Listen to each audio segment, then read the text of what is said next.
इस कार्यक्रम के पुण्यार्चक हैं श्रीमती सीमा, डॉक्टर शिखर चंद, सिलोनिया, मड़ावरा, ललितपुर, उत्तर प्रदेश। पुत्र एवं पुत्रवधू श्री पीयूष जैन, एडवोकेट श्रीमती स्वाति, एस्ट्रोलॉजिस्ट श्रीमती निधि, श्री अर्पित जैन, एम्ब्रियोलॉजिस्ट। पुत्री एवं दामाद श्रीमती प्रतिभा, श्री अनिमेश जैन। पौत्र दिव्यांश, निवान एवं पुण्यांश जैन। पौत्री कुमारी नव्या, तनिष्का एवं त्रिशला जैन, इंदौर, मध्य प्रदेश।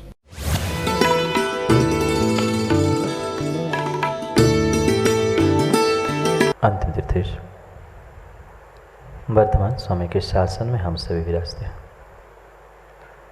और उनकी ये पावन पीयूष देशना हम सभी के लिए परम उपकारी। अनादिकाल से हमारी आत्मा में जो जन्म, जरा और मृत्यु रूपी रोग लगे, उन रोगों का उपशमन करने वाली कोई परम औषधि है तो वह एकमात्र यह जिनवाणी। भव्यात्मा,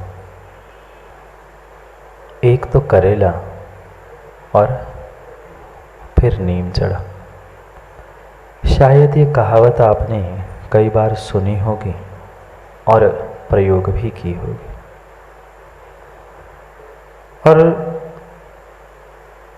प्रयोग करते करते इसका कभी अर्थ समझने का प्रयास किया नहीं किया। हमने कहावत को तो मात्र करेला और नीम आदि तक ही सीमित रखा, पर पंचम काल के जीवों में ये कहावत कितनी अच्छी तरीके से बिल्कुल हूबहू बैठती है, उसका शायद निर्णय नहीं किया। वैसे ही खोटा पंचम काल, और उसमें भी हुंडाऊ सरपणी का।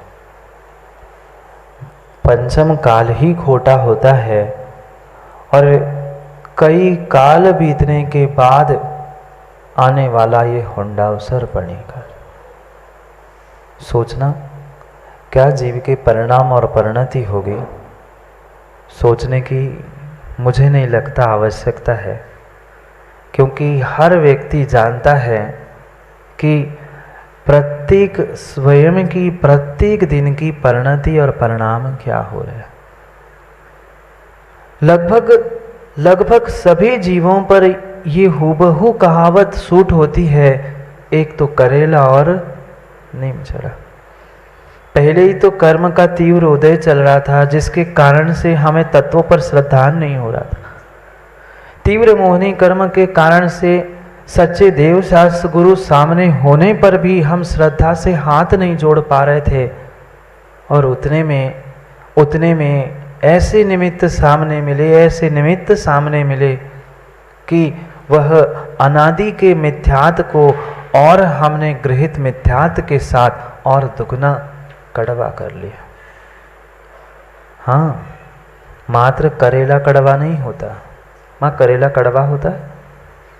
करेला तो होता ही है, नीम भी कड़वी होती है, जहर भी कड़वा होता है, पर उससे अगर कोई बहुत कड़वा जो तुम्हारे जीवन का, तुम्हारे आत्मा का घात करने वाला है, उसका नाम है मिथ्यात। अनादि से इस कड़वे मिथ्यात का सेवन करते करते करते करते दुख भोग रहे हैं। संजय जी सोचते हैं मैं तो करेला खा के ठीक हो जाऊंगा, भले ही कितने ही डायबिटिक पेशेंट क्यों ना हो, पर करेला भी दवाई के रूप में ही खाया जाता है। दिन रात रोटी का त्याग करके करेला खा के बताना, जी नहीं सकता। जब कड़वा करेला खा के स्वास्थ्य ठीक हो जरूरी नहीं है, तो क्या कड़वा मिथ्यात खा के आपका जीवन सुखी होगा? कभी नहीं होगा। ठीक है, अभी तक पता नहीं था, अभी तक हमें ज्ञान नहीं था, बोध नहीं था कि हमारे तीव्र मिथ्यात का उदय चल रहा है, इस कारण से हम श्रद्धा नहीं कर पा रहे हैं। पर कम से कम जो सामने विपरीत दिख रहा है, जो विपरीत उपदेश मुझे मिल रहा है आंखों से, कानों से, कम उससे ही दूर होने का प्रयास करें। पर क्या करें?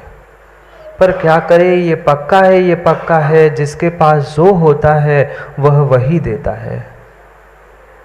आप लोग नहीं जानते मैम साहब, आप कुजड़े की दुकान में जाकर सोने का भाव पूछ लेना। कुजड़े की दुकान जानते हैं ना, सब्जी मंडी, सब्जी मंडी जाकर सोने का भाव पूछ लेना और पारस महल में जाकर टमाटर का भाव पूछ लेना। क्या मिलेगा? ना तुम्हें सोना मिलेगा, ना तुम्हें टमाटर का भाव मिलेगा। क्योंकि ये जगत में विख्यात है, जिसके पास जो होता है वो वही तो देगा। कुजड़े के पास तुम सोने का भाव करने पहुंचो, वो कहेंगे मैम साहब कहाँ गई? मैम साहब नहीं, बुद्धि कहाँ गई कि आप कुजड़े की दुकान में आके सोने के भाव पूछ रहे हैं और पारस महल में जाके पूछो टमाटर के क्या भाव। ये जीव जानता है पर फिर भी समझ नहीं पाता। सम्यक प्राप्त करना चाहता है, अपने जीवन का उत्थान करना चाहता है, अपने आप को सुधारना चाहता है, आत्मा से परमात्मा भी बनाना चाहता है, पर किसके पास पहुंच गए? कभी वीतरागी के पास पहुंच के वीतरागी बनने का प्रयास किया? नहीं किया।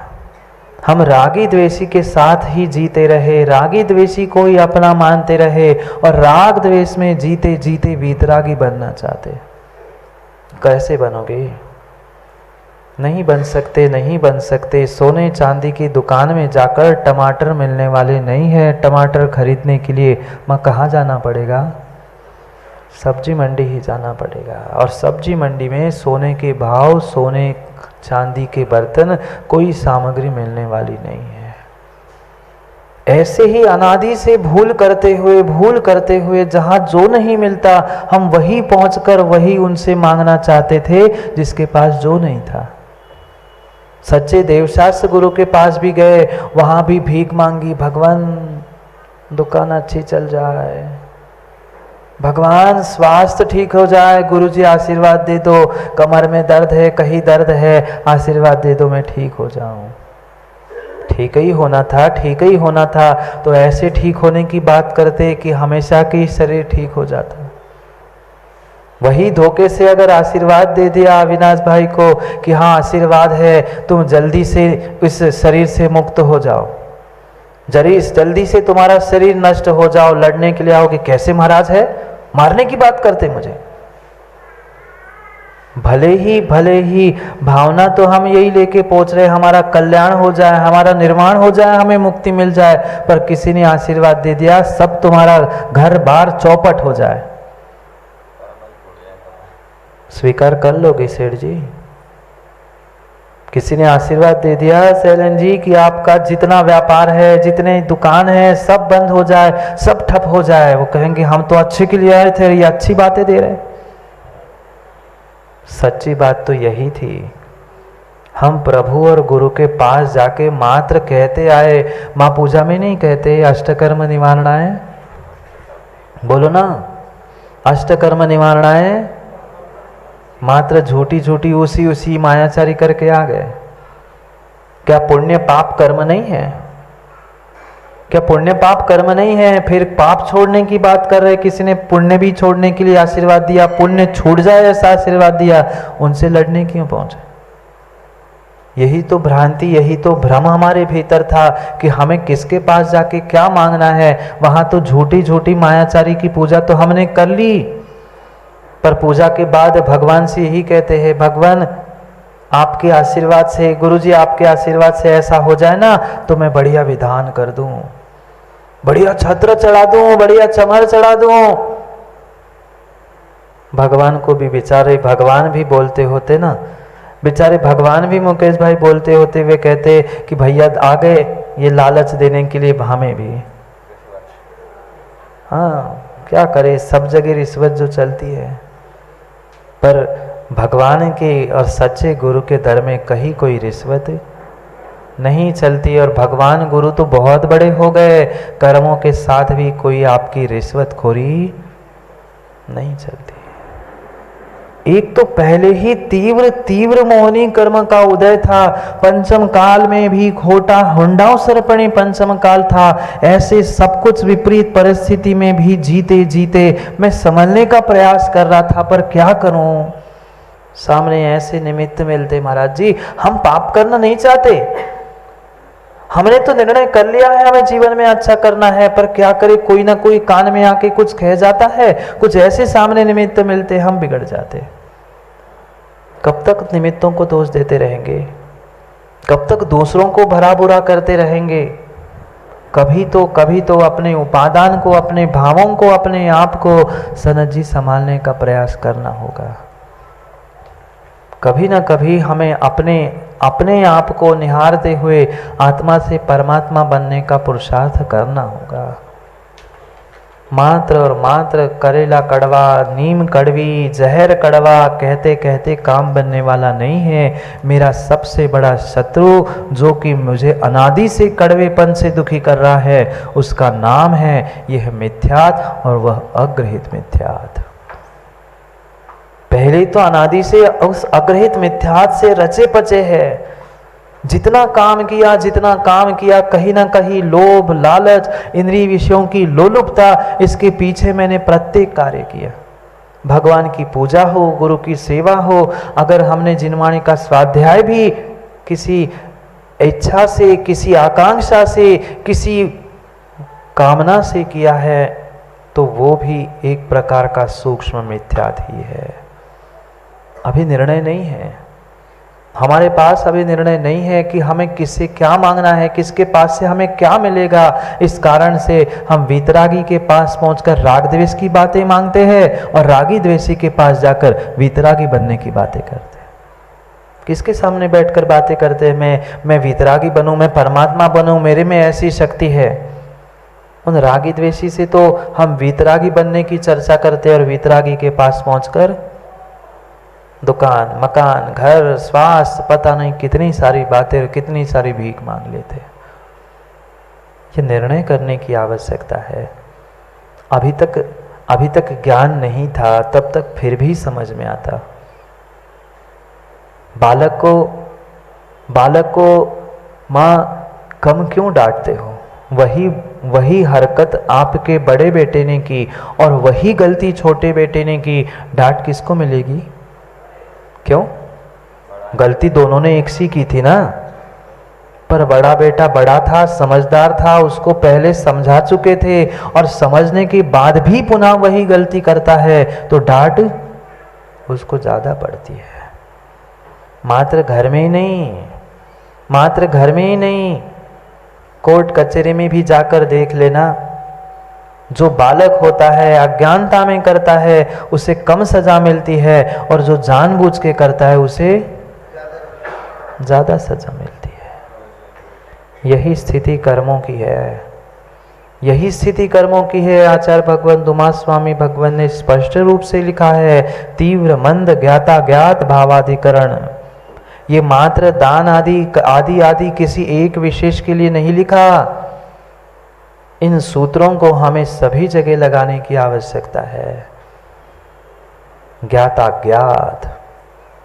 अज्ञात में भी किया, पर अज्ञात से ज्ञात जाने अनजाने में करने से जान के करने में विशेष पाप का संबंध होता है। आप लोग नहीं जानते होंगे ना, दुकान चलाने से पाप होता है। माताओं, आप लोग तो बिल्कुल जानते ही नहीं मायाचारी क्या होती है, झूठ क्या होता है, नहीं जानते ना? बोलो ना, जानते हैं? फिर तो सबने छोड़ ही दिया होगा। नहीं छोड़ा।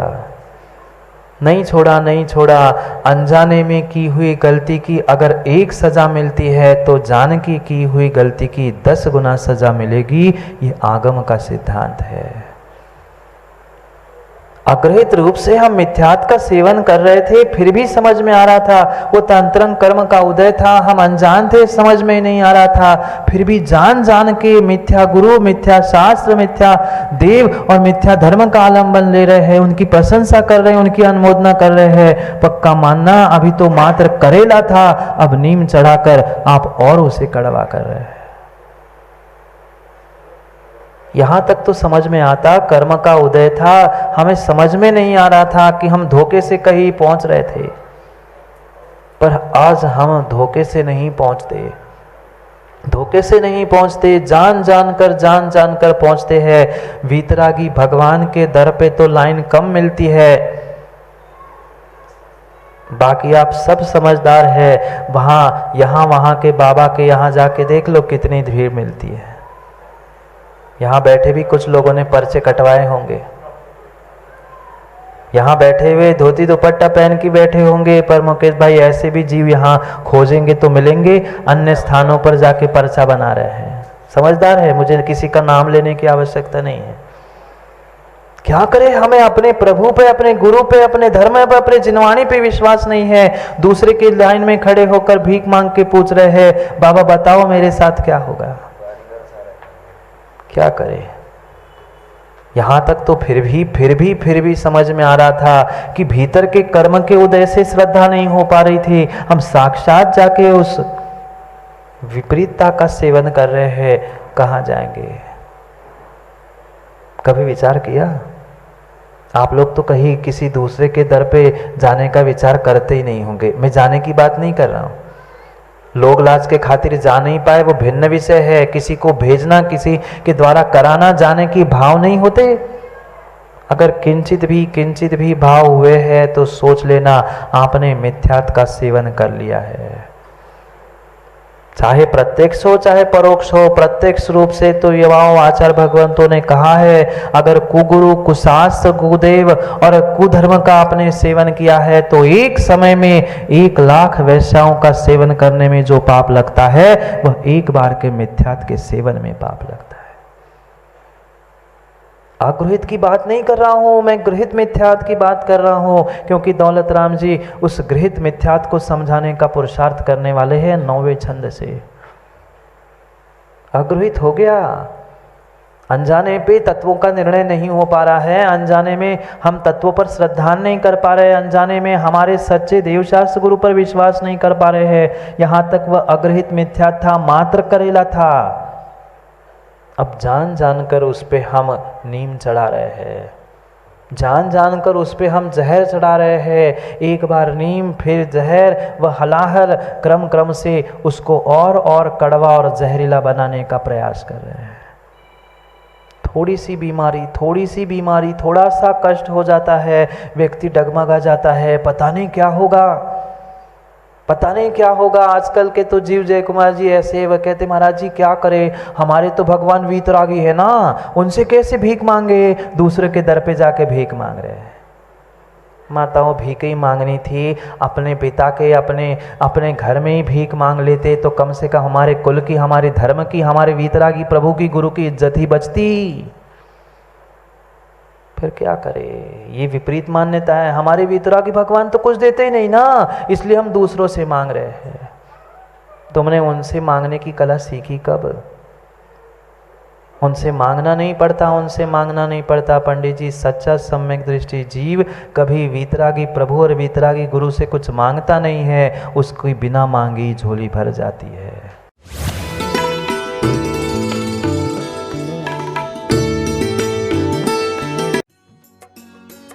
इस कार्यक्रम के पुण्यार्चक थे श्रीमती सीमा, डॉक्टर शिखर चंद, सिलोनिया, मड़ावरा, ललितपुर, उत्तर प्रदेश। पुत्र एवं पुत्रवधू श्री पीयूष जैन, एडवोकेट श्रीमती स्वाति, एस्ट्रोलॉजिस्ट श्रीमती निधि, श्री अर्पित जैन, एम्ब्रियोलॉजिस्ट। पुत्री एवं दामाद श्रीमती प्रतिभा, श्री अनिमेश जैन, पौत्र दिव्यांश, निवान एवं पुण्यांश जैन, पौत्री कुमारी नव्या, तनिष्का एवं त्रिशला जैन, इंदौर, मध्य प्रदेश।